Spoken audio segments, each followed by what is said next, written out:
So, did that introduction turn you off? Was it complex enough?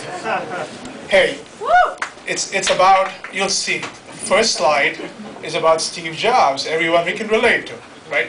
So, it's really, polymath is a Renaissance man.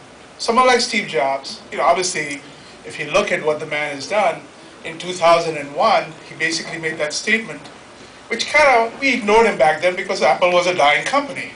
But he kind of laid out that, hey, I'm going to focus on consumer products. Now, not just Steve Jobs. If you look at Google, if you look at Jarman, if you look at a whole bunch of products, it's been a great, great decade for us consumers, to the point where the average consumer has more than a corporate employee. I fly Southwest Airlines quite a bit, like WestJet. I have better maps on my GPS, they let me use it, than the pilot does.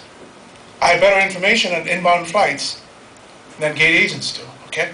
It's been, really, if Cardinal Richelieu was living today, he would say, the den is more powerful than the boardroom, okay? Now, in the meantime, the world's problems have been escalating, right? So Bill and Melinda Gates, health problems. The UN Millennium Development Goals, big, big problems have been continuing. Now, if you look back at history, this is where the polymath comes in. We relied on the Da Vinci's and the Isaac Newtons and the Ben Franklins to take us, and they were all into and not or, many, many things. Fortunately, while we've been enjoying our little iPhones and our Facebooks, there are a bunch of companies that have become the new polymaths. They are taking strands of information technology, biotechnology, etc., and creating brand new solutions. So let me describe a few. GE has a concept called the net zero home. Okay? They don't want any of us to pay any utility bills. In fact, they want us to make money selling back to the grid. To be able to do that, though, look at the number of technologies they're bringing together in their concept of the net zero home. Solar, wind, battery, etc., etc. BASF is a German chemical company. They are bioengineering the next version of rice. Look at all the technologies they have in Berlin and in Belgium in a greenhouse. Okay? Again, they're cutting across multiple technologies. The Hurricane Tracking Center, East Coast is fixated on hurricanes today. Phenomenal amount of analytics, gathering, processing, presentation that goes into the National Hurricane Center. Amazing the amount of data points they collect and share. And even in more routine activities, those are obviously below the ocean. We're seeing more and more companies do this mingling of and not or, either in talent pools or technologies. Okay, so those are the new polymaths, and that is what should be inspiring us. And more here, I got BP. There's a small group that does all kinds of innovation. Kleiner Perkins, which is into a whole bunch of clean tech now. The iDrive, if you look at the BMW, haptic, auditory, and other interfaces. So and not or, all the over and over again. And even in normal life, if you look at the HR role, it's changing. Where we're able to not just hire employees and contractors, but we're now able to look at communities and crowds. So more and not or. Data visualization, the opportunities that are opening up, phenomenal. Okay, because there is so much data we're drowning in that it gives us a and not or opportunity.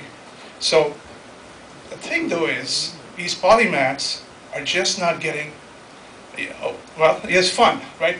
This is something from the GE Global Research Center. They came up with Santa's sleigh. Look at all the technologies they had in Santa's sleigh. And these are technologies that actually are being used somewhere in some product of GE. Okay?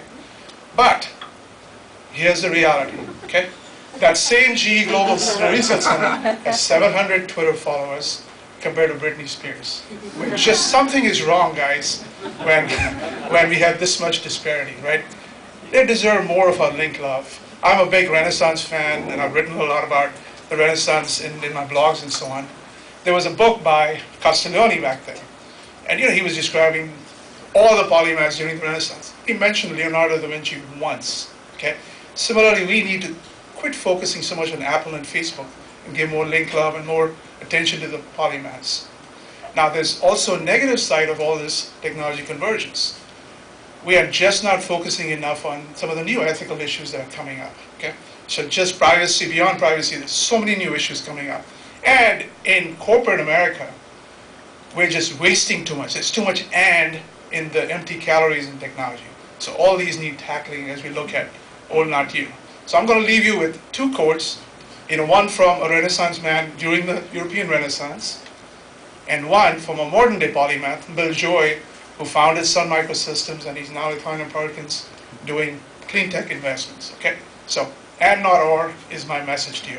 Thank you.